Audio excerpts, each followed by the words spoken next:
amigos televidentes, el día de hoy tendremos la oportunidad de conocer a una mujer sin duda ejemplar. Ella es Helen Keller, una mujer que pese a todas las discapacidades que tuvo en su vida, logró brillar con luz propia. Helen Keller nació en Tuscumbia, una pequeña ciudad rural de Alabama, Estados Unidos. Su sordoceguera fue causada por una fiebre en febrero de 1882, cuando tenía tan solo 19 meses de edad. Los doctores de su tiempo la llamaron fiebre del cerebro, mientras que los médicos de hoy piensan que pudo haber sido escarlatina o meningitis. Su incapacidad para comunicarse en tan temprana etapa de desarrollo fue muy traumática para ella y su familia. Debido a esto, estuvo prácticamente incontrolable por un tiempo. A pesar de sus discapacidades, muchos años después daría discursos acerca de su vida e incluso escribiría libros sobre sus experiencias personales. Todo esto fue posible gracias a la gran ayuda e influencia de su institutriz, Anne Sullivan, quien le enseñó a leer y comunicarse con los demás, junto con llevar una vida disciplinada. Para que aprendiera a escribir, la señorita Sullivan le consiguió a su discípula un tablero especialmente diseñado, acanalado de modo que un lápiz pudiera formar letras. Para enseñarle a hablar, Sullivan ponía la mano de Helen en su garganta para que pudiera sentir las vibraciones creadas al comunicarse. Cualquiera que fuera la enfermedad, por muchos días lo único que se esperaba es que Helen muriera. Cuando la fiebre bajó, la familia de Helen se puso feliz creyendo que su hija iba a estar bien otra vez. Sin embargo, la madre de Helen pronto notó que su hija no podía responder cuando sonaba la campana de cena o cuando pasaba su mano delante de los ojos de su hija. Llegó así a ser evidente que la enfermedad de Helen la había dejado ciega y sorda. Los siguientes años fueron muy difíciles para Helen y su familia. Helen se hizo una niña muy difícil, aventaba los platos y lámparas y aterrizaba la casa entera con rabietas, gritos y su mal genio. Los parientes la miraban como un monstruo, pero su familia y ella misma no se resignaron con ese destino y lo fueron superando a fuerza de voluntad y conciencia, y gracias también a tutores y amigos que la ayudaron, entre ellos la señorita Sullivan. Sullivan fue su profesora personal y amiga de toda la vida. Ella le ayudó primero a controlar su mal genio y después la enseñó a leer. En primer lugar, con el alfabeto manual táctil y más adelante con el sistema Braille, a escribir de forma normal y a través de las máquinas de escribir en Braille.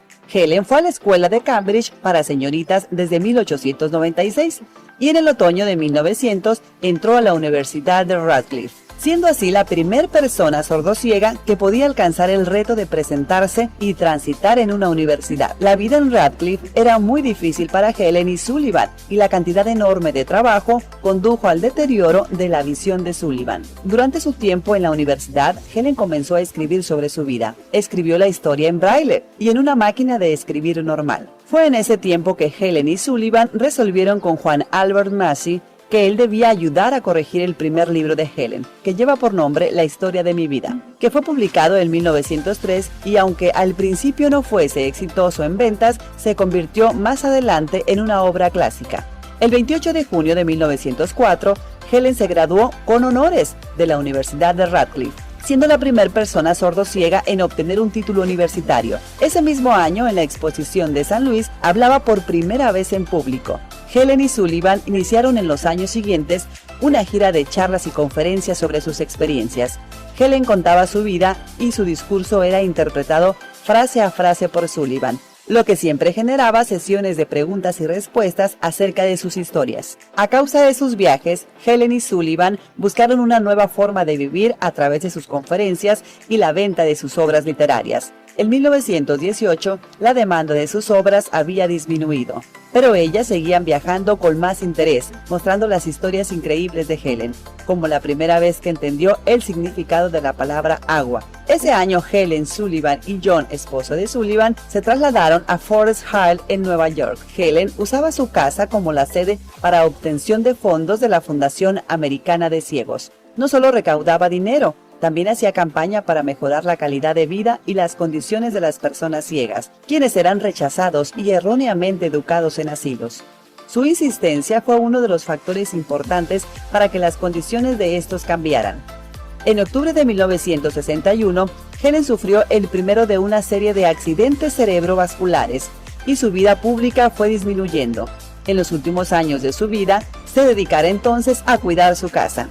En 1964, Helen fue galardonada con la Medalla Presidencial de la Libertad, el más alto premio para personas civiles, otorgada por el presidente Lyndon Johnson. Un año más tarde fue elegida como la mujer del Salón de la Fama en la Feria Mundial de Nueva York. Poco antes de su muerte en 1968, a la edad de 87 años, Helen Keller expresó a su amigo: "En estos oscuros y silenciosos años, Dios ha estado utilizando mi vida para un propósito que no conozco, pero que un día lo entenderé y entonces estaré satisfecha". El 1 de junio de 1968, estando en su casa, Helen Keller muere mientras dormía. Su cuerpo fue cremado y su funeral se realizó en la Catedral Nacional de Washington. La urna más tarde sería llevada a un lugar cerca de donde descansaban los restos de la señorita Sullivan y Polly Thompson.